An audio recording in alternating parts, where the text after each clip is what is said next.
Bismillah.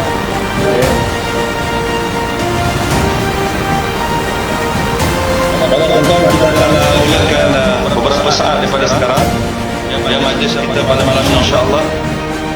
Tuan-tuan pastikan maklumat ini, info ini disebarluaskan. Malam ini kita bersiaran langsung secara atas talian menggunakan page Geng Ustaz. Ya, tuan-tuan boleh pergi ke page Geng Ustaz. Ya, Cintakan Ulama, insya-Allah tuan-tuan boleh sebar-sebarkan, boleh share, boleh like, boleh komen. Ya, insya-Allah kita sebar-sebarkan, mudah-mudahan ya ada perkongsian yang baik ya program kita pada malam ini. Insya-Allah. Tuan-tuan, bismillahirrahmanirrahim. Assalamualaikum warahmatullahi wabarakatuh. Alhamdulillah, wassalatu wassalamu ala Rasulillah wa ala alihi wa sahbihi wa wala.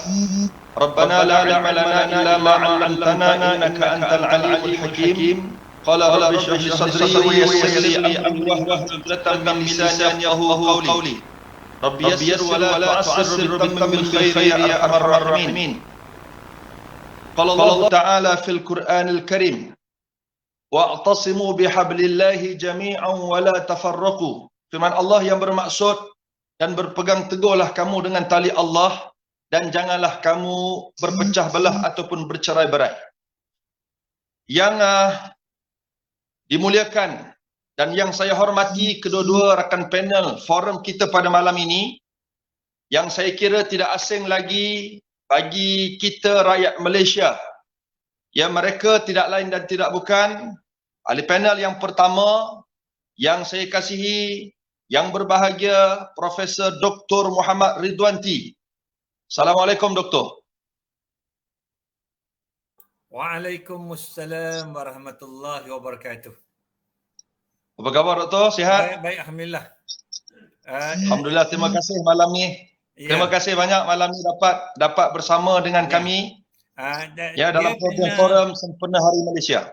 Terima kasih, Ustaz. Panel pertama, tapi yang bercakap dulu tak ada Suki. Okay. Don't worry, be happy. Okay, insyaAllah. Ahli panel yang kedua yang tidak asing lagi, ya saya kira kita sangat mengenali sosok tubuh ini, ya Al-Fadil yang berbahagia Ustaz Ahmad Dasuki bin Abdul Rani. Assalamualaikum, Ustaz. Waalaikumsalam warahmatullahi taala wabarakatuh.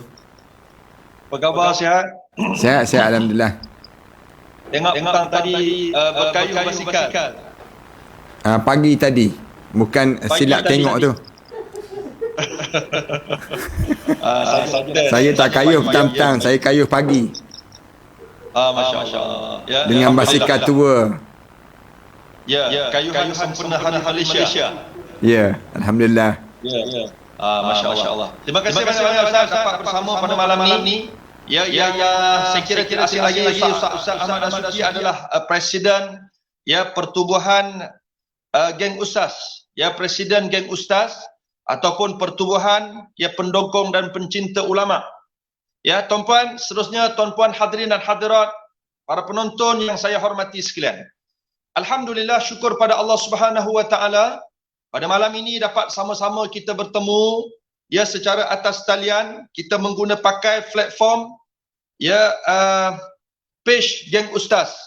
Tuan-tuan sekalian boleh sebar-sebarkan ya info ini, maklumat ini berkaitan dengan forum, dan malam ni tuan-tuan sekalian kita akan berbual secara santai saja, dan kita menampilkan tokoh yang tidak asing lagi yang saya kira kedua-dua mereka ini mempunyai autoriti untuk bercakap ya tentang sambutan Hari Malaysia yang diadakan. Sehingga Hari Malaysia adalah hari yang diisytiharkan sebagai hari cuti umum. Tuan-puan yang saya hormati sekalian, untuk ya menghangatkan pentas forum kita pada malam ini, saya nak mempersilakan ya yang berbahagia Al-Fadil Ustaz Ahmad Dasuki. Ustaz Ahmad Dasuki dulu ke ni? Prof dulu cakap. Sebab dia prof.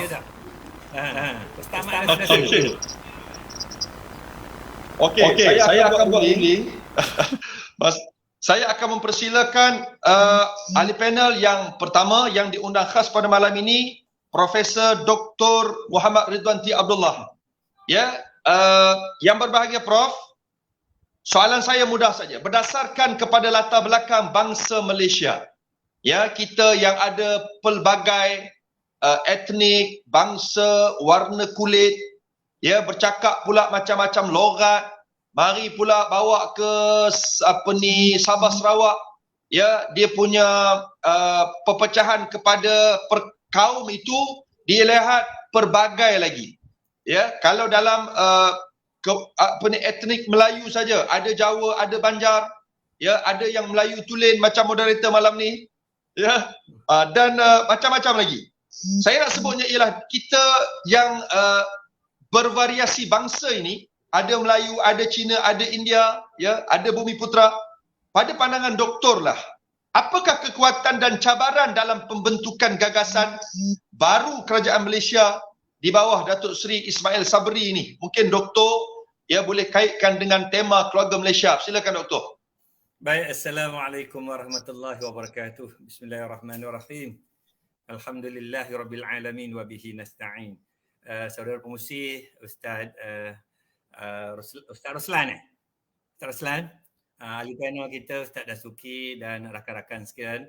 Pertamanya saya ucap terima kasihlah kerana sudi undang saya dalam forum sempena dengan Hari Malaysia pada malam ini.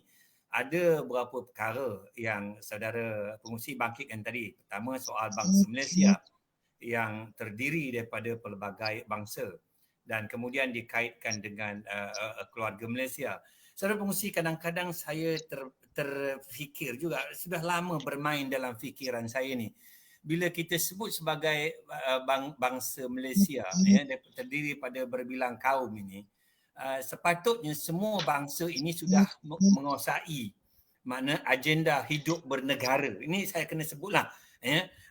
Contohnya maknanya kita mengharapkan rakyat Malaysia ni sudah dapat menguasai contohnya bahasa Melayu dengan baik, ya, sebab kita sudah merdeka lebih daripada 64 tahun. Saya nak sebutkan keluarga Malaysia ni bukan satu perkara yang baru, saudara pengusi, tetapi dia sudah lama, ya. Apabila kesediaan, kalau kita tengok dari segi sejarahnya, kesediaan orang Melayu menerima tetamu ini. Ini saya kena sebut sikit ni.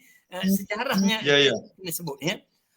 Itulah keluarga Malaysia apabila orang Melayu bersedia menerima tetamu daripada luar menjadi ahli mereka. Ya, menjadi rakyat negara kita ini. Saudara pengusi tengok dalam sejarah-sejarah ini tidak mudah berlaku. Saudara bandingkan dengan sejarah di negara-negara lain, bukan mudah, ya, suatu penduduk di sebuah negara ini, penduduk asal, untuk menerima tetamu yang datang ini. Ya, mereka yang datang bersejarah ini. Tetapi di negara kita, kalau Tuan Pengusi tengok, ya, menjelang kemerdekaan, berapa ramai tetamu ini diterima secara pukal itu. Saya nak sebutkan seolah-olah tanpa syarat itu sebagai satu keluarga. Ya, tetapi penerimaan ini dengan syarat, saudara pengusi nak sebut. Ya, dia bukan boleh diberikan begitu saja dengan syarat. Ya, sebab itu pada awal bila konsep keluarga Malaysia ini diperkatakan, ya, saya sudah bercakap, saya sudah menulis dan bercakap, ya, supaya keluarga Malaysia ini mesti ada tunjang dia, mesti ada asas dia. Ya, kalau keluarga Malaysia ini sudah terbentuk sejak mula kita mencapai kemerdekaan, dan selepas itu pada 16 September 1963 terbentuknya Malaysia ini. Ya. Jadi keluarga kita bertambah besar. Ya. Asasnya terbentuk adalah perlembagaan persekutuan. Itu tunjang dia. Kita tak boleh cakap keluarga Malaysia ni bila rasa tak puas hati saja. Ini bukan keluarga Malaysia. Tengok sekarang ni macam-macam orang apa tu manipulasikan isu-isu begini. Dia peralatkan gagasan ini. Memang gagasan ini belum diperincikan lagi, belum dikembangkan lagi sedalam-dalamnya. Ya, tapi itu akan berlaku. Tetapi tengok mereka ini memperalatkan benda-benda macam ni. Ustaz, saya cakap ni jenis panjang Ustaz ni. Kalau panjang nanti Ustaz berhenti lah. Silakan. Contoh sekarang. baru saja bercakap tentang rang undang-undang. Contohnya Akta Kawalan dan Sekatan Pengembangan Agama. Ini contoh je Ustaz ya. Ya. Dia orang pun tak tengok lagi, tak baca lagi kan. Kadang-kadang sama juga RUU 355 dulu, tak ada kaitan pun dengan orang bukan Islam kan. Tetapi bila sesuatu yang ada kaitan sikit dengan Islamnya, tengok dia kata, ini bertentangan dengan keluarga Malaysia. Saya nak tanya dia, keluarga Malaysia ni apa benda? Kadang-kadang ni, dia orang duk cakap ni, dia faham ke tidak makna keluarga ni? Ya? Saudara pengurusi tengok sikit lah. Itu yang saya baru ni. Contohnya, bila mahkamah membuat keputusan anak yang lahir di luar negara bagi ibu warga negara kahwin dengan warga negara luar lahir anak di luar negara, mahkamah putuskan secara automatik dia menjadi warga negara kita, bukan? Kemudian pejabat peguam negara buat rayuan. Ini pengurusi. Ya, bila buat rayuan, tengok puak-puak ni gunakan konsep ini. Ya, dia kata ini bertentangan dengan keluarga Malaysia. Ini pemikiran ni saudara pengurusi ni. Ya. Yang perlu kita benteras ni. Sedangkan keluarga Malaysia ni baru saja disebut, belum dikembangkan lagi. Sebab itu saudara pengurusi nak sebut, keluarga Malaysia telah terbentuk sejak kita mencapai kemerdekaan. Apabila terbentuknya kontrak sosial itu, persetujuan bersama untuk jadi ahli keluarga. Maknanya kita maknanya doktor, maknanya konsep itu telah dibentuk lebih awal. Telah dibentuk oleh awal. Saya nak sebutkan. Dan keluarga kita menjadi lebih besar apabila berlakunya pembentukan Malaysia melibatkan Sabah dan Sarawak. Tetapi tonggak dia, saudara pengurusi, adalah perlembagaan. Perlembagaan itu kita kena terima. Ini sikit lagi. 5 perkara besar dalam perlembagaan yang perlu diterima. Pertamanya, kedudukan Islam sebagai agama persekutuan. Tanpa menafikan hak-hak agama lain. Ini kena terima benda itu.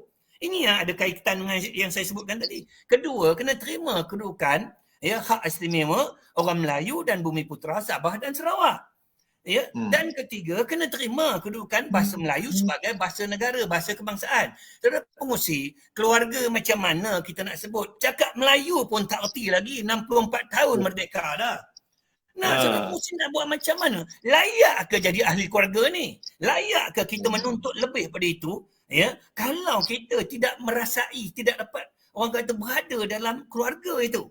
Cakap Melayu masih lagi bulung-bulung terbang di angkasa nak sebutnya. Jadi saya nak sebutkan, keluarga Malaysia ini dia mesti ada tunggak dia, ada pasak dia. Itulah perlembagaan negara kita. Saya ni tak nak cakap banyak lagi. Saya akan cakap lebih lagi selepas ini. Apa pasak yang seterusnya. Sebagai pembukaan ini, saya mengharapkan keluarga Malaysia ini dapat difahami. Dia bukan konsep sama rata, sama rasa. Ini tak betul, saudara pengurusi. Tetapi dialah konsep keadilan. Matlamatnya perpaduan meletakkan sesuatu pada tempatnya. Orang putih kata, orang Jawa kata, to put the right thing at the proper place. Meletakkan sesuatu pada tempatnya. Kena beza antara equality dengan equity. Equality ni sama rata, sama rasa. Dan satu lagi keadilan, meletakkan sesuatu pada tempatnya. Ini yang orang tak nak dengar tu. Dia nak keluarga Malaysia ni sama rata, sama rasa, dapat seorang sebiji. Itu tidak betul, saudara pengurusi. Ini yang perlu dalam pemikiran puak-puak ni, yang perlu kita betulkan balik itu. Kan? Hak ini dia nak sama rata, sama rasa. Tapi hak bahasa Melayu sebagai bahasa kebangsaan nak didaulatkan, dia tak nak pun sama rata, sama rasa tu. Nampak tu? Perangai huduh macam ni. Terusnya, kita berhenti dulu setakat tu. Doktor, saya nak tanya sikit. Keluarga Malaysia ini, doktor lihat dia konsep ini konsep inklusif atau eksklusif? Sudah tentulah bila matlamatnya perpaduan, kalau kita tengok pada ucapan Perdana Menteri ni, matlamat keluarga Malaysia ni perpaduan. Dan saudara pengurusi tadi sebut negara kita ni berbilang bangsa. Jangan sebut Cina, Melayu, India saja. Hari ni hari Malaysia, Sabah dan Sarawak. Saudara pengurusi kan apa itu? Jadi sudah tentulah dia bukan sesuatu yang eksklusif. Dia sesuatu yang inklusif. Mana dia melibatkan semua rakyat di negara kita ini, ya, yang berbilang bangsa ini. Tetapi dia mesti ada paksinya, ada asasnya saudara kongsi ni. Dia tak boleh main sebut-sebut seronok-seronok gitu je. Bila dia tak dapat sesuatu, ini bertentangan dengan keluarga Malaysia. Dia tak boleh macam itu saudara kongsi. Pemikiran Doktor, ini mesti dibenteras ya. Saya nak doktor perincikan nanti asas kepada yang dituntut kepada mereka-mereka ini untuk memahami secara bersama agenda hidup bernegara ini. InsyaAllah doktor akan ulas pada round yang kedua. Boleh Ustaz. Okey. Terima kasih doktor atas ulasan komentar untuk round yang pertama yang saya kira banyak tuan-puan sekalian, ya, Profesor Doktor telah sebut kepada kita bahawa agenda hidup bernegara ini apabila kita memahami negara yang merdeka, negara yang berdaulat, sudah tentulah negara ini ada asasnya yang perlu difahami bersama. Doktor katakan tadi bahawa perlembagaan negara ini ada perlembagaan. Dalam perlembagaan persekutuan dinyatakan bahawa Islam adalah sebagai agama persekutuan. Dia bukan sebut Islam sebagai agama rasmi, tetapi Islam adalah agama persekutuan tanah air ini. Tuan-tuan sekalian, saya nak pergi kepada ahli panel yang kedua. Ya, iaitulah Al-Fadhil Ustaz Ahmad Dasuki bin Abdul Rani.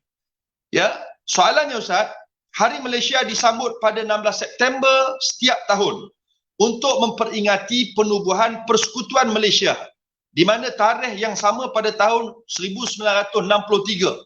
Ya, tadi dah disebut, ia menandakan penggabungan bersama Tanah Melayu Sabah Sarawak. Dan hari ini sampai orang cuti. Ya, cuti hari ini, bergembiranya.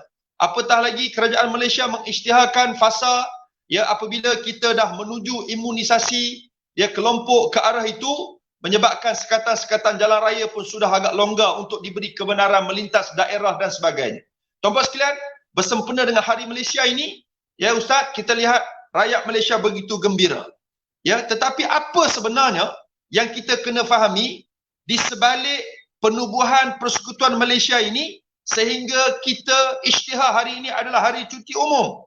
Ya, dan di sana kalau kita lihat, ya, peranan golongan ulama, para cendekiawan, para cerdik pandai, ya, dalam menjayakan pembentukan Persekutuan Tanah Melayu dan pembentukan negara Malaysia ini. Silakan Ustaz, mohon komen. Wassalatu wassalamu ala Rasulillah wa ala alihi wa man walah wa ba'd. Terima kasih Ustaz Roslan dan juga Prof Dr. Ridwan T. Dan alhamdulillah syukur pada Allah kerana kita pada malam yang baik ini kita diberi peluang untuk berbicara tentang mengenai apa peranan yang patut dilakukan oleh cendekiawan, para alim ulama dalam menjayakan yang disebut dengan Hari Malaysia ini sendiri, dan apa yang sepatutnya berlaku di kalangan kita ini supaya kitanya dalam keadaan yang semakin tersusun pada masa yang akan datang nanti. Begitu kalau saya boleh faham apa yang disebut oleh Ustaz Roslan sebentar tadi. Saya nak sebut peranan yang besar yang dimainkan oleh alim ulama ini ialah yang disebut dengan penyatuan dan berkekalan penyatuan itu dalam keadaan yang tidak berlakunya dipanggil pemberontakan, tidak berlakunya perpecahan. Ini satu nikmat yang Allah Subhanahu wa taala sebut dalam Quran. Dalam waskuru nikmatallahi alaikum iz kuntum a'daan fa'alafa baina qulubikum. Allah Subhanahu wa taala sebut dan kamu ingat balik nikmat. Waskuru nikmatallahi alaikum yang telah Allah kurniakan ke atas diri kamu. Iz kuntum a'daan. Satu ketika dahulu kita ni berkelahi sama-sama kita. Kita kan dengan kita dulu pantang jumpa macam Ustaz Dr. Ridwan T ni. Misal contohnya, mata sepek, orang pula putih macam ni. Kita sebut ni Cina ni, kita. Tapi benda yang besar di mana alim ulama ajar, mereka ni adik-beradik kita. Itu di antara benda. Bila yang hebat lagi, mereka jadi adik-beradik. Dr. Ridwan bagi tahu pada kita sebentar tadi bahawa ada satu golongan yang menjadi tetamu di negara ini. sebentar tadi di awal-awal yang disebut. Kemudian diterima sebagai tetamu di negara ini. Siapa yang ajar erti tetamu? Siapa yang boleh ajar erti yang disebut dengan pahala dosa ini kalau tidak alim ulama? Alim ulama ajar kita yang diajar oleh Rasulullah sallallahu alaihi wasallam. Kita ada adab dan kita ada akhlak. Walaupun dia ni orang kafir sekalipun, tak beriman pada Allah sekalipun, tapi di sana ada dua kelompok yang Rasulullah sallallahu alaihi wasallam agihkan. Satu kafir harbi, satu lagi kafir zimmi. Yang di mana mereka yang kafir zimmi ini kita kena jadikan dia ni dalam hadis Rasulullah jelas. Rasulullah sebut man adza zimmiyan faqad adzam bi. Rasulullah sallallahu adzan li. Rasulullah kata siapa yang buat khianat pada orang kafir zimmi seolah-olah dia buat khianat pada aku sendiri. Ni nak sebutnya gambaran kita memuliakan ini. Tapi kita kena ingat sebagaimana yang disebut tadilah, jangan melampaui batas. Jangan melampaui batas. Dan kita sebut banyak kali lah, bila jadi kita sambut dengan cara baik, kemudian kita susun dan kita minta supaya di kalangan alim ulama ni minta supaya masing-masing hargai orang yang walaupun bukan Islam datang di negara kita. Dalam keadaan demikian, kalian mesti ada adab dan kalian mesti menjaga akhlak. Jangan melampau daripada kadar itu. Dan mesti letak pada asas. Kita sebut pada yang asas yang disebut oleh Prof. Dr. Ridwan sebentar tadi, pada diri kita, 5 asas tu mesti kita jaga awal-awal. Yang ni, bila kita membentuk Malaysia, negara Malaysia ini sendiri. Jadi dalam masa yang sama, di saat mana kita, waktu mana mula-mula Sabah, Sarawak bersama dengan kita dahulu, kita tahu kan, Filipina marah pada kita. Kemudian Indonesia pun marah, sampai Indonesia sebut ganyang Malaysia, dia panggil demikian. Negara kita ni berlaku konfrontasi dengan Indonesia. Tapi siapa yang melembutkan dan melunakkan balik? Dia panggil alim ulama. Alim ulama yang melunakkan keadaan ini. Mententeramkan Filipina, mententeramkan juga Indonesia. Dalam masa yang sama kita jadikan kita ni satu rumpun di kalangan kita. Dan akhirnya kita boleh bangkit dengan cara yang baik. Tapi kita terkesan dalam peristiwa di mana keluarnya Singapura daripada Malaysia ini sendiri. Itu kita kena sebut. Kesan besar. Kerana adanya yang disebut dengan pengkhianatan daripada di kalangan orang-orang tertentu di kalangan kita. Yang ni, kalau kita bincang balik, luka lama berdarah kembali. Dia akan jadi demikian. Yang padahal dalam masa yang sama juga, alim ulama menenangkan balik suasana ini supaya tak berlaku peperangan, tak berlaku perpecahan dan tak berlaku yang disebut dengan konfrontasi ini berpanjangan di kalangan kita. Sebab tu kita kena syukur banyak di kalangan kita terhadap peranan ulama dalam memahamkan bagaimana menjadikan ketenangan pada masyarakat ini waktu mana berhadapan dengan masa-masa yang sukar, masa-masa yang payah untuk dipahami di kalangan kita. Termasuk Sabah Sarawak sampai hari ini timbul isu yang disebut dengan Sabahan, timbul isu yang disebut dengan Sarawakian. Misal contohnya, Sarawak untuk orang Sarawak, Sabah untuk orang Sabah. Yang semua ini, kalau kita biarkan keadaan yang begitu, dan disebut ni semenanjung ni, lama-lama dia akan berlaku perpecahan balik di kalangan kita. Dan menyebabkan kerosakan di kalangan kita. Saya suka nak sebut, peranan kita sekarang ini, mari kita satukan kembali di kalangan kita. Mari kita bersyukur di atas peluang yang Allah bagi kepada kita negara Malaysia ini dalam keadaan yang tenang dan aman, dan kita bina negara ini dengan selayaknya yang sampai peringkat kita dapat baldatun tayyibatun wa rabbun ghafur. Wallahu a'lam. Terima kasih kepada Ustaz Ahmad Rasuki di atas kupasan respon balas yang sangat baik ya untuk kita fahami bersama. Ya, Al-Fadhil Ustaz sebut bahawa penyatuan ini ya syukur di atas nikmat penyatuan ya sehingga tidak berlakunya pemberontakan, perbalahan, dan kita semua adalah datang daripada Adam alaihissalam. Nabi SAW sebut kullukum min Adam wa Adam min turab la fadla li arabiyyin ala ajamiyyin illa bittaqwa. Ya, di sinilah ya yang sepatutnya kita kena ajak manusia keseluruhannya supaya mengenali, menginsafi, bermuhasabah diri. Ya, saya nak pergi kepada Prof Dr. Ridwanti. Ya, tadi doktor sebut ya secara panjang lebar dah berkenaan dengan ya doktor sebut tentang asas negara ini ya mesti diterima di sudut asasnya. Rakyat yang ada di tanah air ini mesti menerima asas-asas yang disebut tadi, perlembagaan persekutuan, yang mana disebut dalam perlembagaan persekutuan itu ialah Islam sebagai agama persekutuan, hak keistimewaan orang Melayu ya yang menjadi tuan tanah kepada tanah Melayu ini, ya hak bahasa Melayu sebagai bahasa kebangsaan. Ya doktor, saya sebenarnya memang perasan, ya bukan setakat perasan, memang saya tengok ramai di antara ya orang-orang bukan Melayu ni kadang-kadang menjadi tanda tanya, bukan setakat pelat. Tahu pelat, doktor tahu pelat maksudnya bukan setakat pelat nak berbahasa tetapi tak boleh bercakap langsung. Ya, dia duduk di sini sekian lama tapi dia tak boleh bercakap dalam bahasa kebangsaan kita. Saya nak lanjutkan persoalan ni kepada Prof ya Dr. Ridwan. Ya, Dr. Ridwanti, mungkin doktor boleh sambung perbincangan tadi ni berkaitan dengan asas-asas yang menjadi tunjang ya kepada rakyat yang mendiami, yang asal mereka ini adalah orang luar yang datang. Tetapi akhirnya diterima baik dan kita mengiktiraf kebersamaan mereka untuk bersama-sama hidup di bumi bertuah Malaysia ini. Silakan doktor. Baik, terima kasih saudara Ustaz moderator. Ustaz, saya nak tanya sikit Ustaz ya.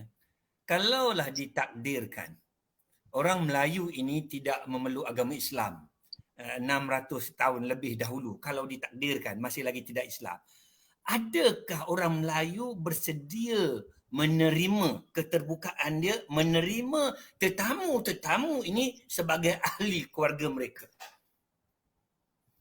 Saya nak sebut pada Tuan Pengerusi, saya nak sebut sebenarnya itu yang Ustaz Rani Dasuki sebutkan tadi, yang menjadikan orang Melayu lembut hatinya, bersifat hikmah ni, menerima tetamu-tetamu ni disebabkan oleh Islam menjadi hanutan dan pegangan dia. Sebab itu mereka begitu lunak dengan tetamu-tetamu ni dan dilayan dengan begitu baik, saudara pengerusi ni. Ya. Saudara pengerusi, tengok tak baik macam mana. Saya nak sebut saudara pengerusi ya. Sekolah, saya sebut ni soalan ni jawapannya panjang ya. Betul. Ya. Sekolah, kalau tengok tetamu-tetamu ini datang dengan sekolah dia dirikan sekolah dengan buku teks mereka dan sebagainya. Kalau mengikut syarat British, mengikut syarat penjajah ini, ya, mereka hanya dibenarkan ya mendirikan sekolah ini ya selepas mereka mengambil keputusan tak nak tinggal di negara ini sebab mereka nak kena balik-balik. Ya, jadi untuk memastikan mereka tidak lupa bahasa dia, asal usul dan sebagainya, maka sekolah itu dibenarkan beroperasi. Tetapi setelah mereka mengambil keputusan untuk menetap di sini, untuk menjadi ahli keluarga negara ini, keluarga Malaysia ini, ya, ini syarat British ini syarat British. Ya. Jadi bila mereka ya dah ambil keputusan nak menetap di sini, sepatutnya sekolah ini sudah dihapuskan, dirobohkan. Ini sepatutnya yang berlaku. Ini termaktub dalam sejarah ini. Punya baiknya orang Melayu, ni sebut ni. Ya. Kalau orang Melayu tak nak cakap, biar Cina yang cakap, senang. Itu dia. Dia nak marah.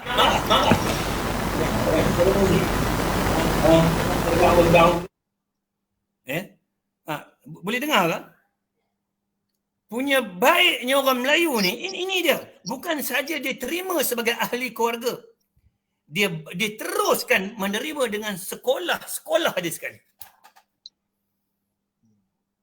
Sebab itu hari ini kita ada masalah, saudara pengerusi.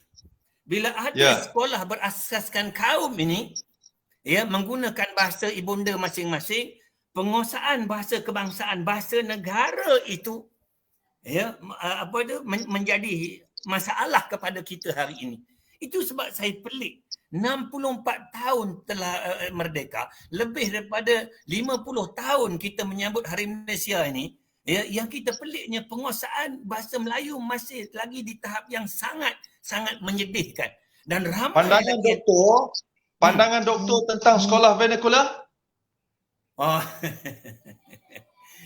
Kita kalau kita balik kepada sejarah saudara pengusi ya, kita balik pada sejarah sikit lagi kan, kan ya, kalau ikutnya sejarahnya sekolah ni sepatutnya tak ada dah, sepatutnya dia tak ada dah, dan syaratnya pun ya kan, syaratnya pun ialah mereka dibenarkan untuk belajar bahasa ibunda, bukan belajar dalam bahasa ibunda.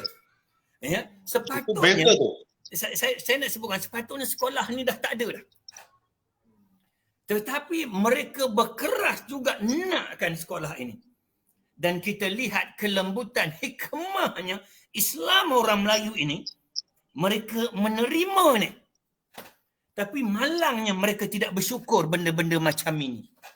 Ini masalah saudara pengusi, ini apa tu kan? Kalau tanya saya, mana ada dunia ni sekolah berasaskan kaum? Tak ada. Saudara pergilah banding, kita ada 195 buah negara di dunia ini. Semuanya ada satu sistem aja. Tak ada sistem sebagaimana negara kita ini. Kita bukan saja kita benarkan, ya, kerajaan tanggung lagi segala perbelanjaannya. Yang paling kita peruntukan lagi doktor. Yang paling kita sedih saudara pengusi, ini nak sebut ni, ya. Bila sekolah ini sekolah jenis kebangsaan ni dibenarkan, kemudian dia ada sekolah menengah jenis kebangsaan pula, dan kemudian dia ada sekolah persendirian pula.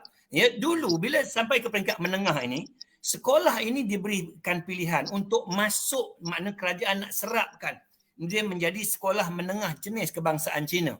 Tetapi yang kita sebut UEC ni dia berdegil, dia tak nak masuk dalam sistem kerajaan, dia nak berpisah. Dia tak nak berpisah, dia nak buat sendiri, dan tak ada dalam dunia ni sistem pendidikan dibuat oleh NGO ni. Ini nak sebut ni, nak sebut sikit mesti ya. Ini nak cerita tentang betapa baiknya kita ini benarkan dia beroperasi walaupun dia bercanggah dengan perlembagaan. Ya, dia sendiri tak nak masuk sistem, dia tak nak ikut dan sebagainya, dia sendiri nak berpisah. Tiba-tiba hari ini dia desak kerajaan untuk iktiraf UEC ini, nampak? Dan bukan saja iktiraf, dia minta kerajaan bantu lagi, tiap-tiap tahun kena bagi lagi bantuan demi bantuan kepada sekolah ini. Nampak? Dulu dia tak nak terlibat, dia nak berpisah, dia tak nak ikut dan sebagainya. Bila dia tak nak ikut, dia terpisahlah, kan? Sekarang ini dia minta pula macam-macam lagi untuk diiktiraf dan sebagainya. Kalau dia kata tak diiktiraf, ini bukan semangat keluarga Malaysia. Saya nak sebut semangat keluarga Malaysia kepala atuk kau. Ini minta maaf saya kasar sikit ni. Saya minta maaf ni, minta maaf. Apa tu Ustaz? Saya ni tak minta maaf ni sebab saya tak boleh tahan dah benda-benda macam ini kan. Ya, kita sendiri tak nak ikut, kita sendiri ambil keputusan tak nak bersama dan sebagainya, dan setelah itu bila keadaan berjalan sehingga ke hari ini, bila dia desak pula kerajaan, ugut kerajaan untuk iktiraf. Kalau tidak iktiraf, dia kata ini bertentangan dengan semangat keluarga Malaysia. Saudara pengusi, saya nak sebutkan. Atau doktor, mungkin dia ada agenda di sebalik penubuhan dan kewujudan.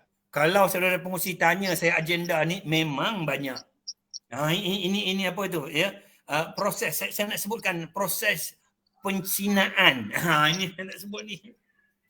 Saya saudara pengusi, saya minta maaf lah kerana bercakap benda-benda macam ini kan.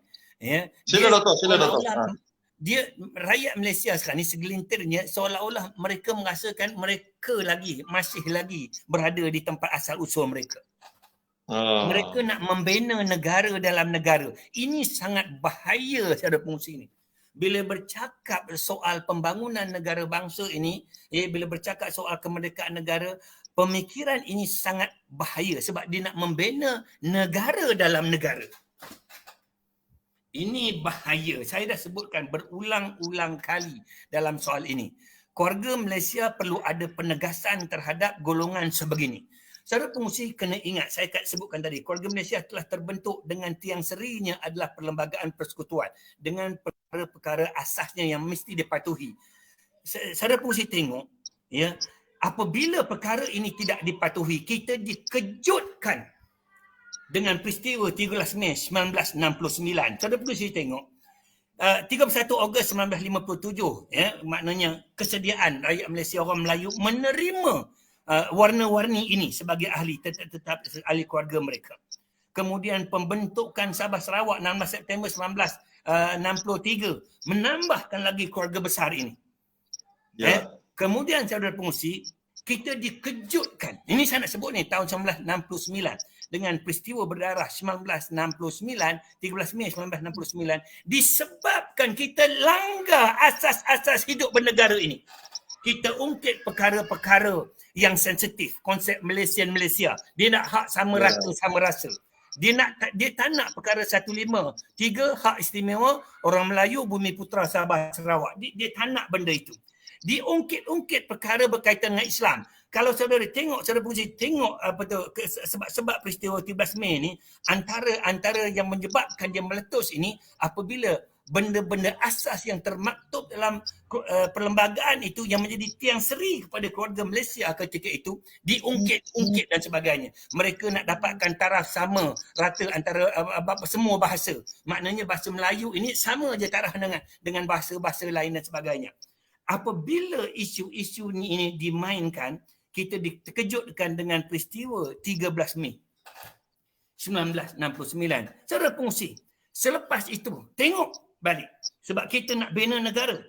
Ya, pemimpin negara kita berjiwa besar. Walaupun peristiwa ini melibatkan rusuhan kaum dan sebagainya, ya, kita tidak bertindak, contohnya buat tindakan drastik, hantar mereka balik, dan tak ada. Perkara itu tidak berlaku. Kerana kita kita bersetuju menerima sama-sama sebagai ahli keluarga.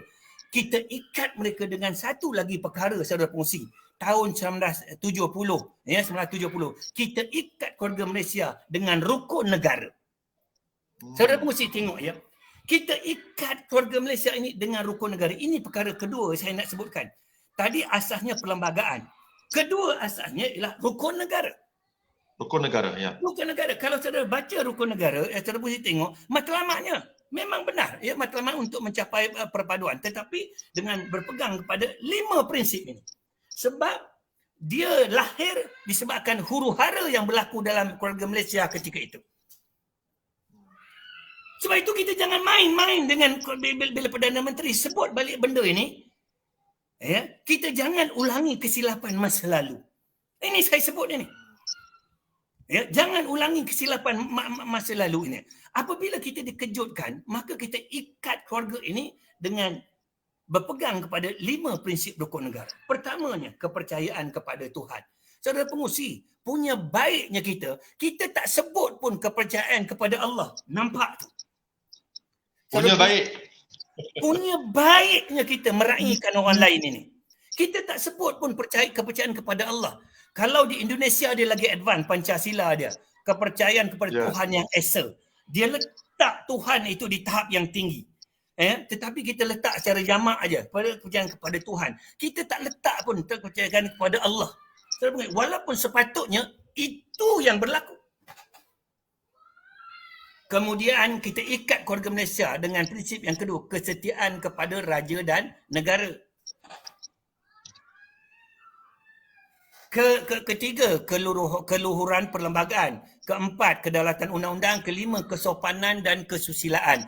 Saudara pengurusi, kalau kita ikat keluarga Malaysia ni dengan 5 prinsip rukun negara itu, nampak cantik tidak? Allah, saudara pengurusi. Ya, cantik. Cantik sangat keluarga Malaysia ni.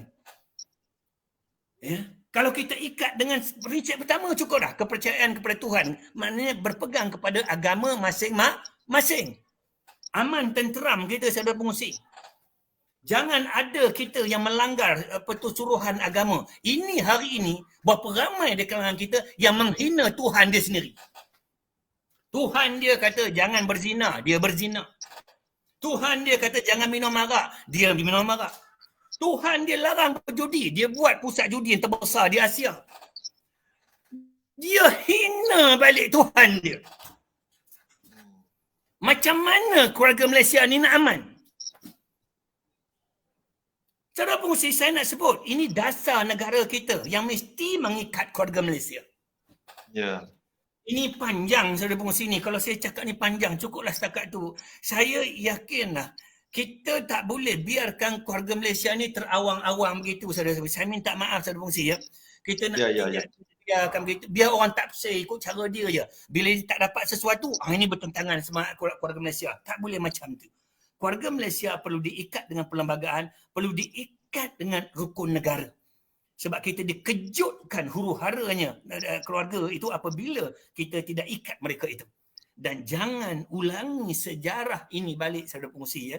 Dan kita mengharapkan perkara ini dapat difahami dan dapat dihormati dengan baik. Ya, itu belum saya bincang prinsip yang kedua. Saudara pengurusi, banyak benda nak bercakap ni. Kadang-kadang bila kita bercakap benda ini, dia jadi panjang. Ini bercakap keluhuran perlembagaan kedaulatan undang-undang. Saudara pengurusi, 64 tahun merdeka.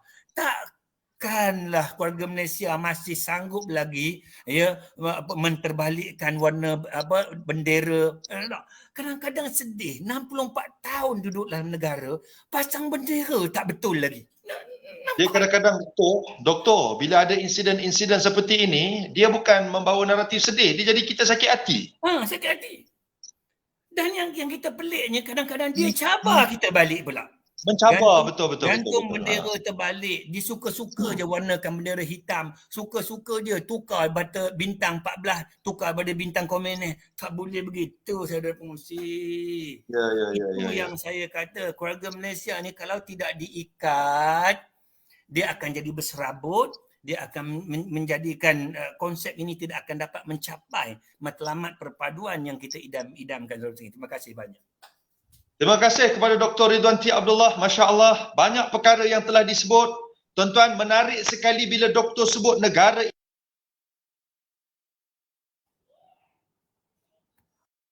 Pengerusi terleft.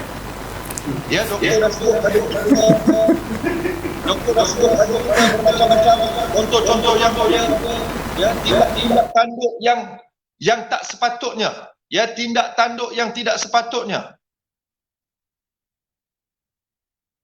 Boleh dengar suara saya? Ya, tindak tanduk yang tak sepatutnya ada. Sebab itu, kita sebagai rakyat Malaysia, ya, keluarga Malaysia mesti, konsep keluarga Malaysia mesti jijak ataupun mesti berada di bumi yang nyata. Ya, dia tidak boleh hanya teori ataupun retorik sahaja. Sebab itu, bila kita membicarakan perihal bersempena dengan hari keluarga Malaysia ini, ya, kita bercakap tentang hari Malaysia ini, kita cuba membawa naratif perpaduan ya yang dibina di atas asas-asas ini. Saya nak pergi kepada round yang kedua ini kepada Al-Fadhil Ustaz Ahmad Rasuki. Ya, Al-Fadhil Ustaz, kalau kita lihat ya, apa komen Ustaz berkaitan dengan tema keluarga Malaysia yang diperkenalkan oleh ya Yang Amat Berhormat Perdana Menteri yang ke-9 ini, dan kalau kita lihat di sana, ya, bila RUU 355 nak dibentangkan, ya, kadang-kadang orang non-Muslim dulu, orang bukan Melayu yang respon lebih awal, seakan-akan macam menolak naratif ya yang berkait dengan hukum memperkasakan bidang kuasa mahkamah syariah, memperkasakan Islam, sedangkan dalam perkara asas yang sepatutnya difahami oleh keluarga besar Malaysia ini, tak kira siapa, ialah Perlembagaan Persekutuan yang mengatakan bahawa Islam adalah agama persekutuan. Jadi minta komen Ustaz. Silakan. Kena faham bahawa Perdana Menteri yang ke-9 ini, tempoh masa dia terlampau singkat untuk dia nak mentadbir, dipanggil dalam tempoh yang seketika sahaja. Kerana kita tengok bahawa bila berlaku krisis dalam sesama kepercayaan di kalangan Perikatan Nasional, Kerajaan Perikatan Nasional sebelum daripada ini, menyebabkan lahirnya yang disebut dengan Kerajaan Keluarga Malaysia ini, yang kita namakan demikian. Tapi bagi sayanya, Keluarga Malaysia ini mesti dalam kerangka yang ditetapkan. Sepatutnya ada kerangka itu. Saya cukup setujulah dengan apa yang disebut oleh Prof sebentar tadi, bahawa kita sekarang ni tak ada lagi kerangka sebenarnya keluarga Malaysia ni kita nak bawa ke mana, dengan tujuan apa dia dan bagaimana konsep dia. Tapi semuanya masing-masing cuba untuk nak mengisytiharkan ini konsep keluarga Malaysia. Yang ni tak betul. Sepatutnya dalam tempoh sebegini, Perdana Menteri kena jelaskan elok-elok dan bagi tahu kepada masyarakat dan di kalangan kita bagaimana kerangka yang sepatutnya ada untuk kita nak gerakkan masyarakat ini kepada yang lebih terbaik. Tetapi kalau sekiranya sekadar slogan, saya bimbang ia akan menjadi satu kalimah-kalimah yang diulang. Macam dulu kita pernah sebut Islam hadari, misal contohnya. Bingung orang, tak faham sampai hari ni. Walaupun cuba dibuat dan sebagainya. Kemudian lepas pada itu ada lagi slogan-slogan yang disebut. Tapi dia tinggal hanya slogan. Dia tidak menjadi satu kerangka yang patutnya digerakkan bersama. Sebelum daripada ini kerajaan PH sebut rahmatan lil alamin, misal contohnya. Yang digambarkan kerajaan rahmatan lil alamin yang disebut demikian. Tetapi dia tak nampak bagaimana kerangka yang perlu digerakkan. Sama juga dengan keluarga Malaysia ini.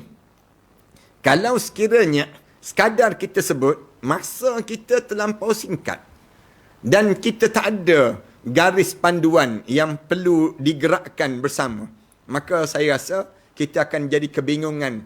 Bagaimana kebingungan terhadap beberapa slogan-slogan sebelum daripada ini yang disebut. Tetapi kalau cepat bertindak, Perdana Menteri cepat bertindak dalam menjelaskan bagaimana konsep keluarga Malaysia. Sebab saya dengar daripada Menteri Agama, dia sebut keluarga Malaysia ni mesti ada yang disebut dengan rukun-rukun usrah yang patut ada. Keluarga Malaysia. Ta'aruf, tafahum, ta'awun. Dia sebut demikian. Ini disebut Menteri Agama.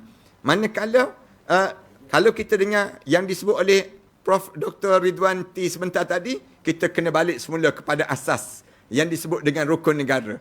Ini asas keluarga Malaysia. Dan kalau kita dengar lagi orang lain pula sebut, semuanya banyak dalam keadaan kerangka. Sebab tu saya kata perlu cepat. Perdana Menteri dalam tempoh ini, kalau sekiranya dia nak berjaya terhadap keluarga Malaysia ini, konsep dia bagaimana, keadaan dia bagaimana dan sebagainya, mesti dipahami di kalangan kita. Kalau tidak, dia akan berkekalan sebagai slogan dan akhirnya tunggu pilihan raya nanti, dia rebah, tak kena gaya. Dia akan jadi demikian. Naik pula Perdana Menteri baru, kemudian buat pula slogan baru. Kecuali kita boleh faham, masyarakat boleh faham, dan semua di kalangan kita boleh faham, dan kita boleh jelaskan konsep itu, dan kita bergerak ke arah konsep tersebut. Sekarang ni, kita nak faham SOP pun orang kita tak berapa nak faham. Polis faham lain, kemudian orang awam faham lain, dalam keadaan yang begitu kan. Tu pun payah nak faham. Jadi bagi saya kata slogan ini boleh bergerak, boleh kita sebut keluarga Malaysia dengan syarat kita boleh buat kerangka yang baik dan kita boleh jelaskan dengan cara yang baik, cara tindak yang baik di kalangan masyarakat kita, insya-Allah akan berjaya. Tapi kalau tidak, tunggu sajalah dengan pilihan raya, kemudian kena tukar balik Perdana Menteri, kemudian dalam masa yang sama pula akan berlaku yang disebut dengan naik pula kerajaan baru. Dia akan datang lagi beberapa lagi slogan-slogan yang disebut ini. Saya takut saya bimbang ialah dia hanya sekadar slogan saja. Dia tidak menjejak di kawasan yang sebenar, di kawasan masyarakat kita. Sebab itulah sekarang ni timbul, inilah konsep keluarga Malaysia. Inilah masing-masing sebut keluarga Malaysia. Jadi sebenarnya yang mana ada blueprint yang baik, ataupun adanya yang disebut dengan tindakan yang patut dilakukan oleh masyarakat ini ataupun seluruh pihak untuk menjayakan konsep keluarga Malaysia ini. Kalau tidak, kita hanya sekadar menyambut Hari Malaysia saja tanpa ada keluarga. Wallahu a'lam. Maksudnya Ustaz, keluarga Malaysia ini mesti mesti diperturunkan secara detail untuk difahami. Setakat ni tak ada lagi. Blueprint pun tak ada. Tak ada kerangka pun yang nak digerakkan. Jadi masing-masing cuba memahami. Cuba untuk nak faham-faham. Tapi kalau kita nak kira, ya, ada beberapa tindakan yang dibuat oleh Perdana Menteri yang bertindak. Salah satunya dia buat CSA. Misal contoh dengan pembangkang. Itu boleh jadi itu untuk kerangka yang disebut dengan keluarga Malaysia untuk mendamaikan. Tapi banyak lagi benda-benda isu terhadap keluarga Malaysia ini. Dia tak terjangka hanya dengan pembangkang sahaja.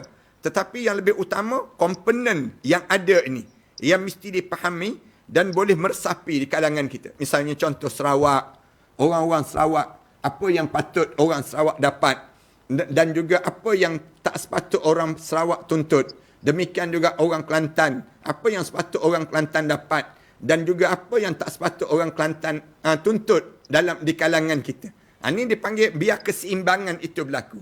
Kalau boleh, Perdana Menteri boleh tunjukkan blueprint yang baik, kemudian boleh bagi tahu pada kita kerangka bagaimana untuk menggerakkan keluarga Malaysia ini, saya rasa insya-Allah kita boleh bergerak dengan cara yang baiklah. Tapi kalau tidak, dia akan jadi macam Prof sebut tadilah. Orang tu sebut ni keluarga Malaysia. Inilah konsep keluarga Malaysia. Masing-masing akan dakwa-dakwi ini akan berlaku. Ini konsep yang sebenar. Padahal masing-masing dalam keadaan yang kebingungan lagi. Dia panggil demikian. Wallahu a'lam.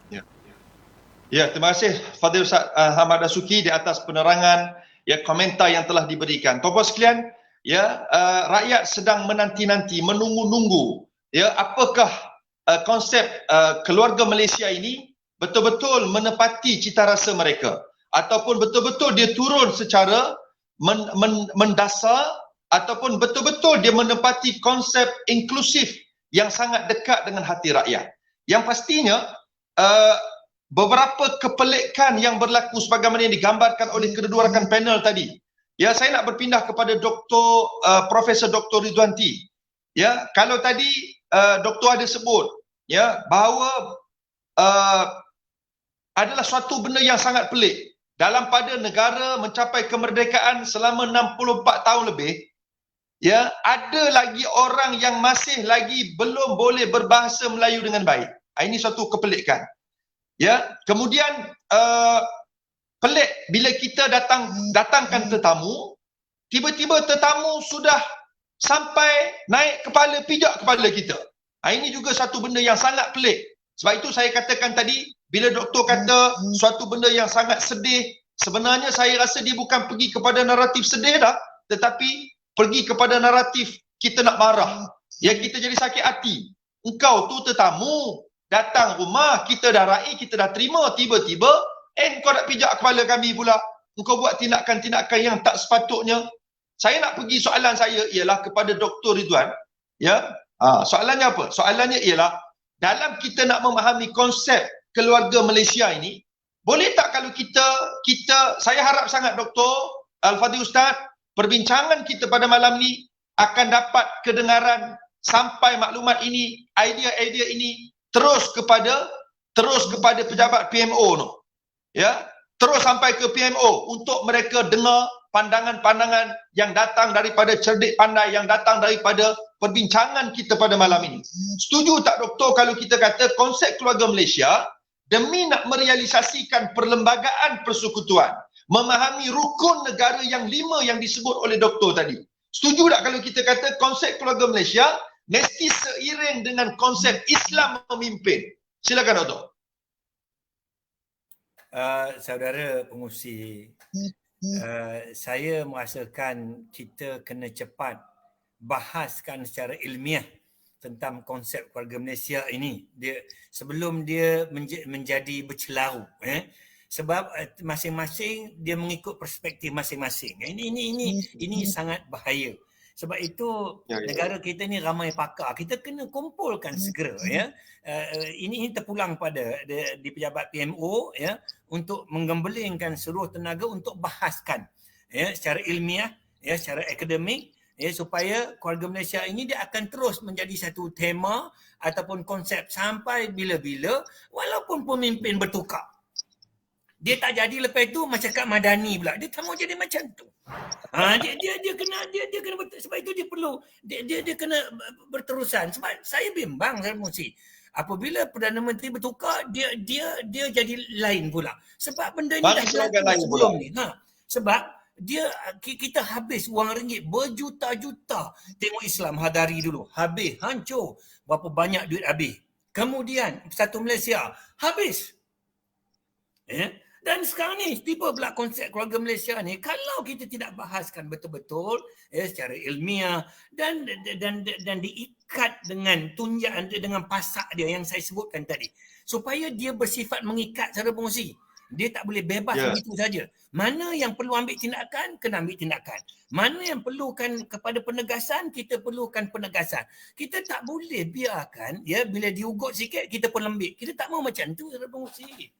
Kita tak mahu konsep ini peralatkan untuk kepentingan golongan-golongan tertentu. Bila kita dapat sesuatu, dah bercanggah dengan konsep satu Malaysia. Ini kita tidak boleh biarkan. Saya berkali-kali dah semenjak konsep ini disebut dalam ucapan sulung Yang Amat Berhormat Perdana Menteri, saya dah tulis dekat 10 artikel dah ni.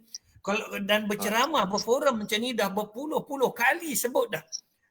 Dia mesti diikat. Siapa langgar, tindakan perlu diambil. Dia tak boleh. Sebab itu yang bila tindakan tak diambil, itu kaduk naik junjung ni. Itu yang pijak kepala tu, saudara pengurusi. Pijak kepala ni yang kita tidak boleh biarkan. Sebab bila berlaku sebegitu, dia akan menjadi satu habit, satu budaya yang menjadi ikutan anak-anak kita selepas ini. Ini kita tidak boleh biarkan. Saya cukup sangat mengharapkan pergerakan mesti pantas. Kalau Ustaz Dasuki sebutkan tadi, kena cepat. Kalau 100 hari itu menjadi sasaran kita, maka pastikan 100 hari itu sudah cukup dah. Konsep keluarga Malaysia ini telah digal dan bentuk-bentuknya pun telah dibuat. Keluarga sukan macam mana, keluarga bahasa macam mana, keluarga pendidikan macam mana, keluarga keluarga sekolah macam mana, keluarga ekonomi macam mana, keluarga politik contohnya, keluarga politik CSA dia macam mana. Buatkan siap-siap benda-benda begitu, bentuk-bentuk keluarga yang nak dilahirkan mengikut acuan negara kita, bukan mengikut acuan barat. Ini penting saudara pengurusi. Mengikut acuan negara kita, dan saya fikir bila paksinya perlembagaan, sudah tentu berapa perkara yang saya sebutkan tadi. Bila kita sebutkan, saudara pengurusi tanya saya bila sebut Islam memimpin, dia sudah termaktub dalam perlembagaan sekian lama dah. Apabila Islam diangkat dalam perkara 3/1 sebagai agama persekutuan.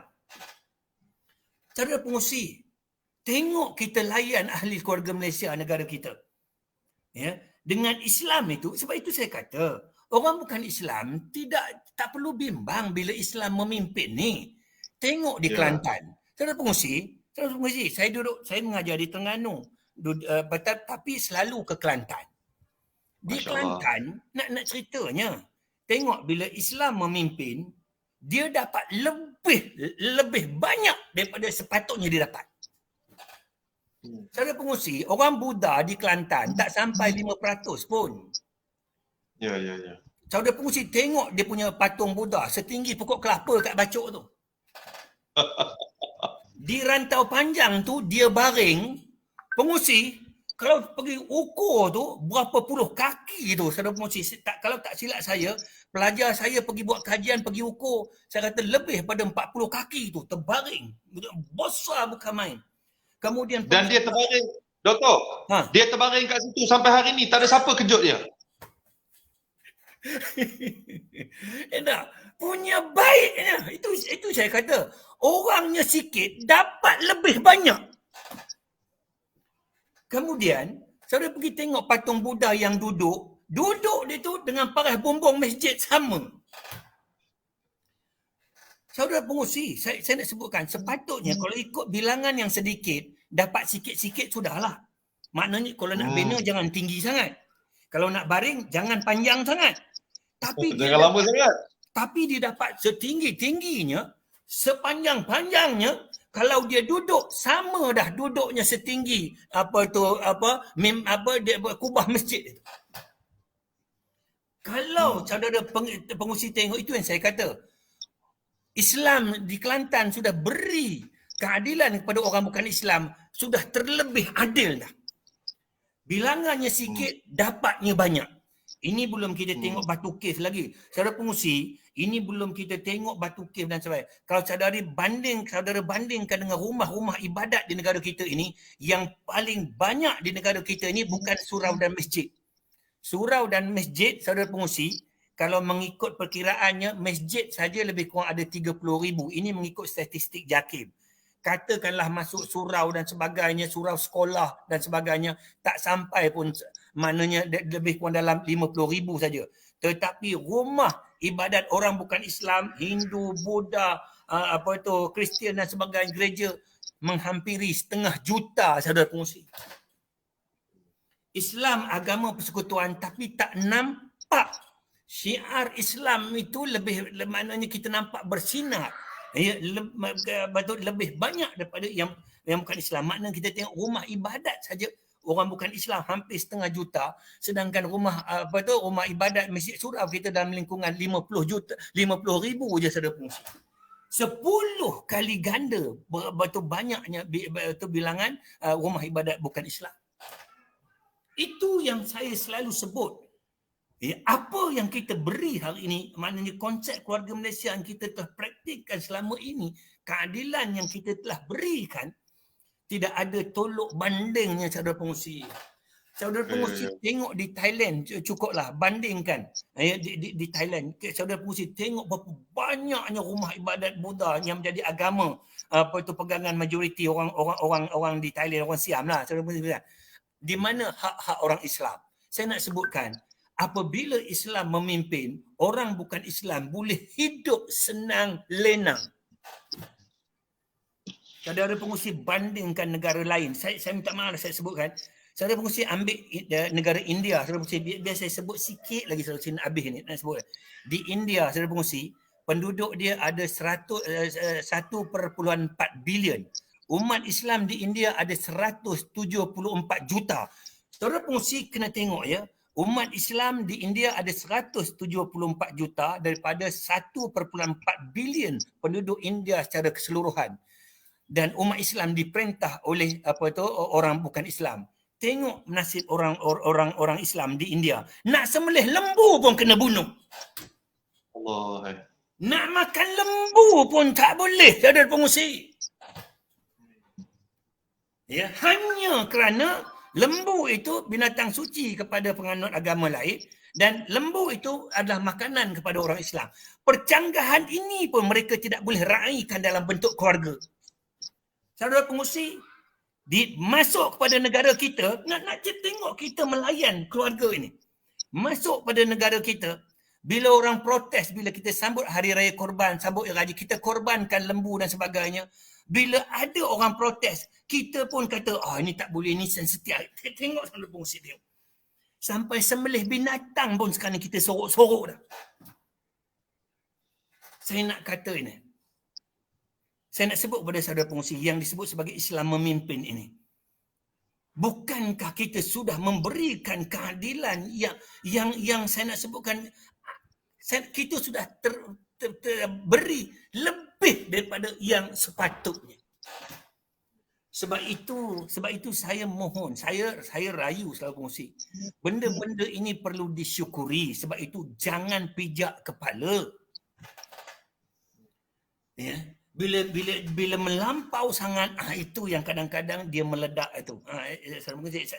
Saya sebut ni, sebab itu jangan ungkit perkara-perkara yang sensitif. Jangan tuntut perkara-perkara yang sensitif. Nak samaratakan semua agama, tak boleh. Sebab agama Islam itu termaktub sebagai agama persekutuan dengan tidak menafikan agama lain. Nampak saudara pengusi, kita susun perlembagaan kita cantik itu.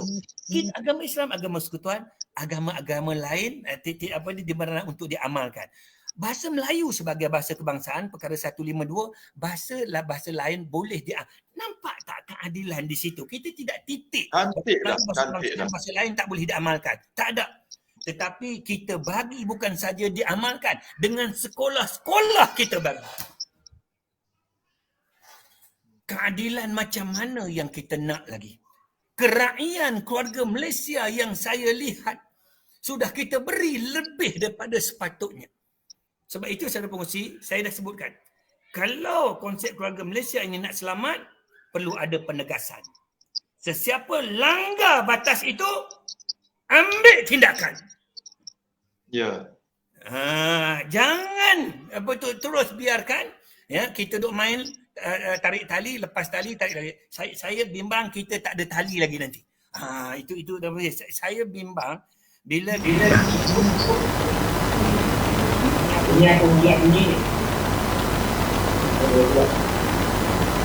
dia bising lah.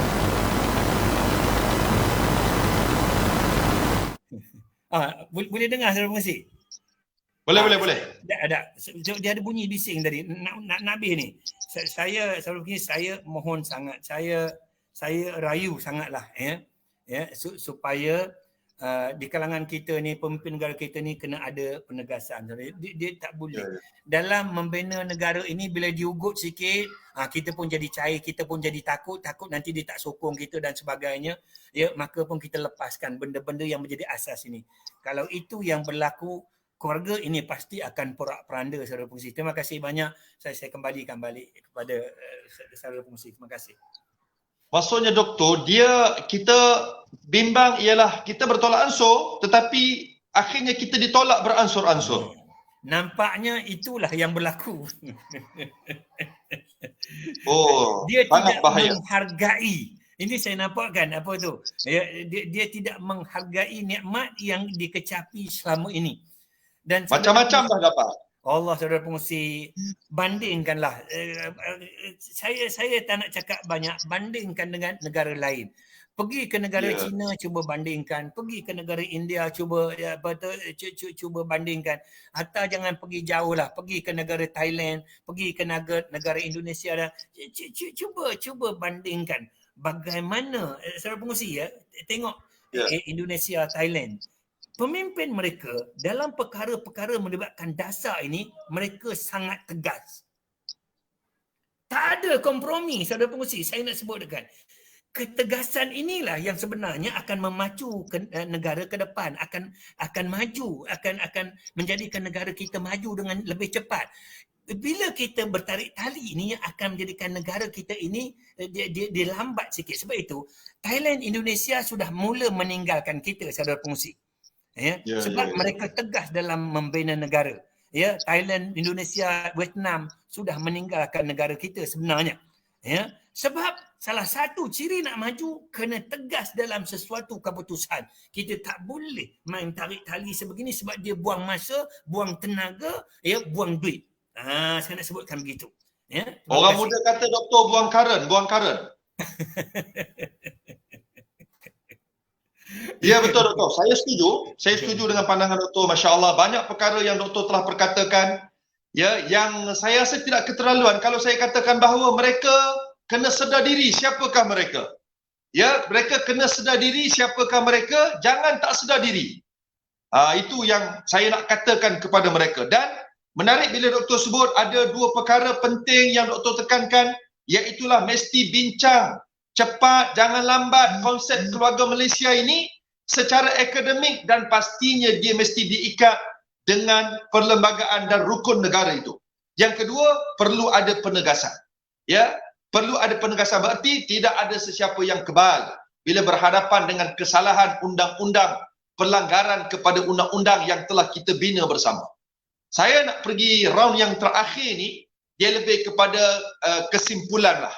Kesimpulan terhadap forum kita pada malam ini, perbincangan kita pada malam ini, yang saya tengok ramai ni yang sedang menonton secara atas talian. Mereka mungkin nak dengar ni sebenarnya kesimpulan kita nak ke mana sebenarnya dengan konsep keluarga Malaysia ini. Mungkin saya nak mulakan dengan Ustaz Dasuki dulu dalam waktu yang beberapa minit ini untuk membuat kesimpulan terhadap forum kita pada malam ini. Silakan Ustaz. Ialah kita mesti bersyukur dengan nikmat yang Allah kurniakan pada kita. Itu kita masih lagi dalam keadaan negara yang aman dan Allah memberikan ketenangan pada kita hasil adanya alim ulama yang sentiasa menasihati perkara-perkara yang baik supaya tak berlakunya kekecohan dan perpecahan di kalangan kita ini sendiri. Yang kedua, saya suka nak sebut juga bahawa perlunya cepat untuk menggambarkan keluarga Malaysia ini. Jangan sampai peringkat terawang-awangan. Masing-masing sedang menterjemah sekarang konsep keluarga Malaysia. Kalau sekiranya pihak pemerintah tak buat yang disebut dengan blueprint ataupun konsep yang sepatutnya ada, bagaimana akan akhirnya dia akan jadi macam One Malaysia sebelum daripada ni. Walaupun One Malaysia ni telah nampak rangka dan nampak tindakan-tindakan, tapi akhirnya terbiar begitu saja. Termasuk sebelum daripada itu Islam Hadari, termasuk sebelum daripada itu berbagai-bagai lagi slogan-slogan yang pernah kita buat sebelum daripada ini. Kemudian, dan yang ketiga, perlu penegasan yang disebut tadi lah. Penegasan di kalangan kita ni, dalam kita rangka tu jangan kita biarkan terbuka begitu saja, tak boleh. Siapa yang buat salah dan siapa yang tak ikut dengan konsep ini, maka dia mesti dapat tindakan dan mesti dikenakan hukuman pada mereka ini sendiri. Maksudnya, untuk kita nak menyelamatkan bumi kita ini dalam suasana kita pada hari ini lah. Yang keempat, saya rasa kita perlu pada model yang baik. Contoh yang baik. Maksudnya, semua barisan kepimpinan ini tak boleh sekadar menunggu. Tak boleh tunggu. Masing-masing kena tunjuk model. Model keluarga Malaysia tu di kementerian masing-masing. Dipanggil demikian. Tak boleh nak tunggu Perdana Menteri saja. Yang Perdana Menteri saja yang menguar-uarkan tentang keluarga Malaysia. Tapi kementerian-kementerian ni berbeza-beza. Masing-masing tak tunjuk jalan untuk contoh yang baik pada kementerian masing-masing ini. Yang saya rasa itu menyebabkan akhirnya kita akan masih lagi tak berjaya untuk menuju kepada konsep yang dimaksudkan ini sendiri. Mudah-mudahanlah Allah memberi kebaikan pada kita dan banyakkan berdoa pada Allah. Moga rakyat Malaysia kita ini Allah kurniakan sampai satu ketika nanti kita dapat pemimpin-pemimpin yang soleh dan kita dapat rakyat yang betul-betul taat dalam perintah Allah, dan kita harap sangat orang bukan Islam ni akhirnya masuk Islam. Wa ra'aitan nas yadkhuluna fi dinillahi afwaja. Kamu boleh lihat bagaimana orang dah mula masuk Islam berbondong-bondong, maka di waktu itu fasabbih bihamdi rabbika wastaghfirhu innahu kana tawwaba. Ini mudah-mudahan contoh tu berlaku. Kalau saya boleh sebut keluarga Malaysia ni sebagaimana yang digambarkan oleh Rasulullah bila Rasulullah membuka Fathul Makkah, membuka kota Makkah itu.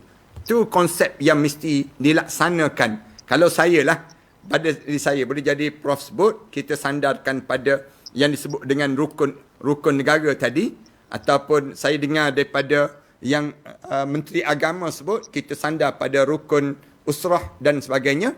Saya sendiri, saya nampak, kalau tanya pada saya, bagaimana model yang baik? Model bila Rasulullah membuka kota Mekah. Itu yang paling baiklah. Sehingga Allah bagi kejayaan yang lebih cemerlang lepas pada sebut. Tu kena duduk balik lah. Kena duduk, kena bincang balik. Mudah-mudahan dia akan bawa kebaikan di kalangan kita. Okey. Terima kasih Fadil Ustaz Ahmad Rosky di atas ulasan, rumusan ya kepada forum kita pada malam ini. Saya nak pergi kepada Dr. Ridwanti. Silakan Doktor. Pesan saya sikit je satu je. Saya teringat kepada kata-kata seorang ahli falsafah Cina. Silakan. Dia berpesan kepada pemimpin, ya, terutamanya mereka yang memimpin negara kita lah. Ya.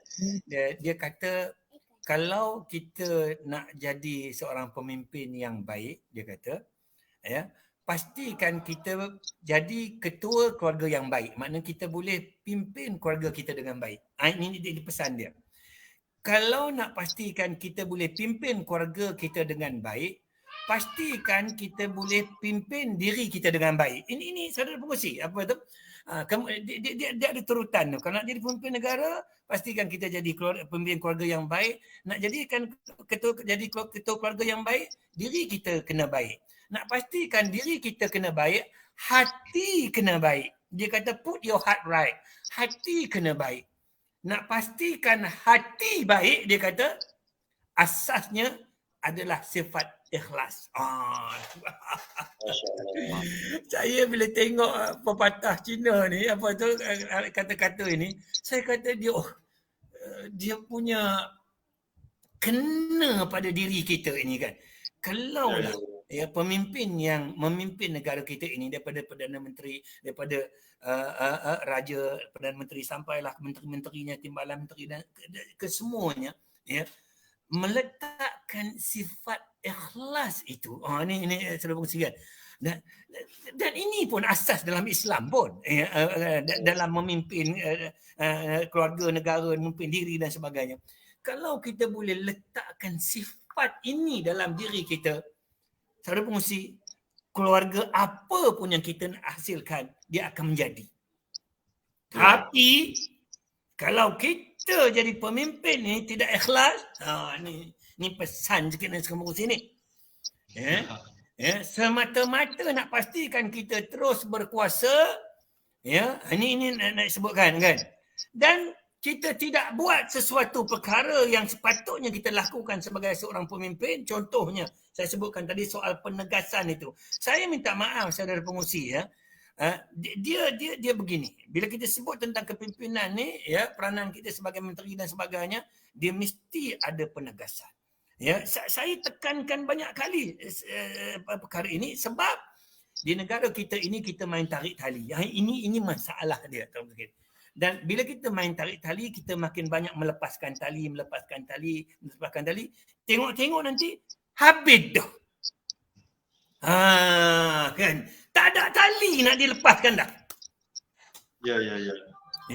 Jadi kita bimbang tali itu habis dah. Ini kalau tak faham lagi tak tahu nak cakap lah. Kan? Tak tahu nak cakap apa dah. Ya. Saya sangat-sangat berharap saudara pengungsi, dan yang terakhirnya saya nak sebut, selain daripada pertama perlembagaan, kedua rukun negara, dan ketiga saudara pengungsi, dasar kebudayaan kebangsaan yang dikubal pada tahun 1971 mesti juga mengikat keluarga Malaysia, di mana budaya kaum asal mesti menjadi akar tanpa menafikan budaya bangsa lain. Ini perlukan juga kepada penegasan supaya negara ini ada acuan dia, ada identiti dia. Kita bimbang saudara pengungsi, kita melari bahtera keluarga ini tanpa ada identiti, tanpa acuan dan sebagainya. Saudara pengungsi, akhirnya saudara pengungsi tengok keluarga sukan Malaysia dulu. Ini habislah saudara pengungsi. Tahun 70-an, 80-an, saya rasa Ustaz Rani dengan Ustaz Roslan nampak tak? Kita campak bola tahun 70-an, 80-an, tengok betapa warna-warninya keluarga Malaysia. Nampak tu? Itu keluarga sukan kita. Kita menang boleh sampai peringkat Asia. Keluarga sukan hari ini sudah jadi satu warna. Kita masuk peringkat Asia Tenggara saja kalah 10-0. Nampak je saudara pengungsi.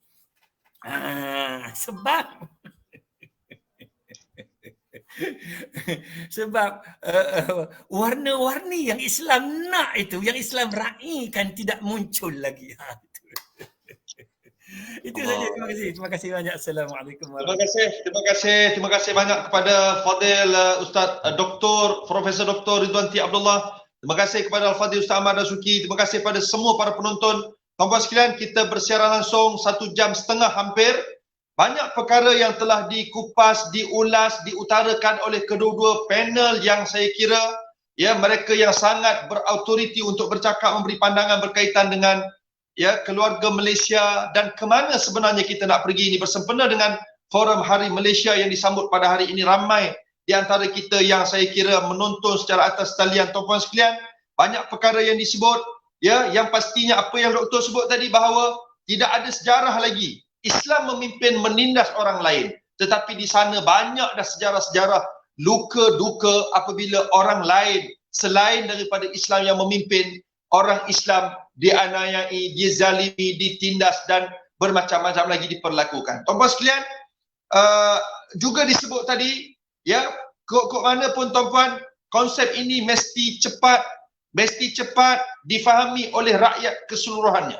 Dia tidak cukup hanya sekadar slogan keluarga Malaysia, tetapi slogan keluarga Malaysia mesti bersifat inklusif dan dia mesti turun secara mendasar difahami dan disupport, disokong oleh semua kementerian-kementerian yang ada supaya dia terus turun secara merakyat kepada rakyat keseluruhannya. Pastinya dia mesti jalan seiring dengan mengikat kepada 3 perkara yang Dr. sebut: perlembagaan persekutuan, rukun negara dan juga budaya kaum asal yang mesti mendapat prioriti dengan tidak menafikan kebebasan kepada kaum-kaum lain. Tuan-tuan sekalian, saya nak tutup forum kita pada malam ini dengan 3 rangkap pantun. Pertama, beras segantang sudah disukat lalu disimpan di atas para.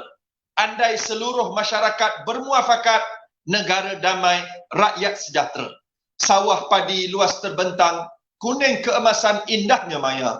Percaya mempercayai asas berpegang, barulah muafakat kekal selamanya. Harum sungguh bunga melati, hiasan sanggul amat memikat. Bertolak ansur menghormati, mengukuh perpaduan ikat muafakat. Terima kasih. Terima kasih kepada kedua-dua rakan panel. Jumpa lagi. Terima kasih pada tuan-tuan perempuan sekalian. Jumpa lagi di lain-lain forum. InsyaAllah pastikan tuan-tuan share, like di page Geng Ustaz ini untuk tuan-tuan terus diberi ingat tentang program-program yang akan kita buat daripada masa ke semasa. Sekadar itu, aku qauli hadza wa astaghfirullahalazim li wa lakum. Assalamualaikum warahmatullahi wabarakatuh. Jumpa lagi. Waalaikumsalam warahmatullahi wabarakatuh.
Kau ranger mana ranger? Mana ranger? Wow, buka.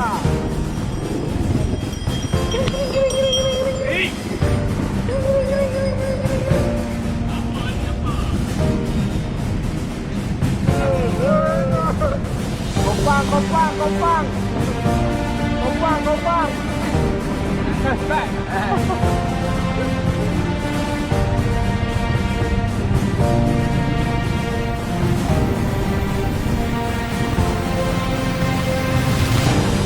Topi tu akal je kita. Sudah geng. Okey boleh.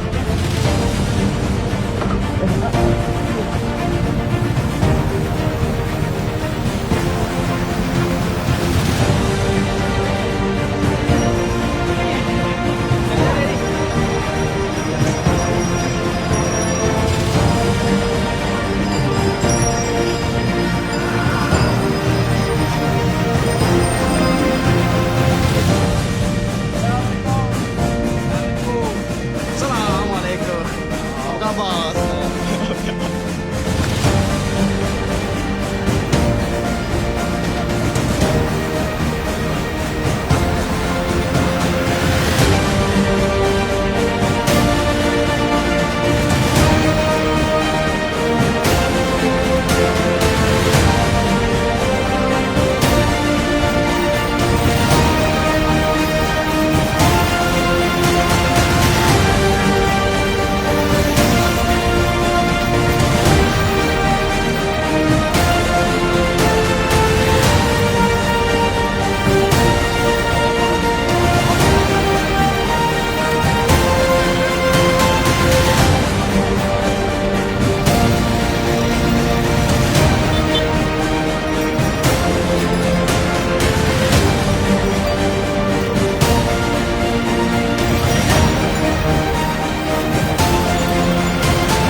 Okey dah.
Seluk sikit ni. Nak bagi dia ke? Alright. Main dia lepas dulu.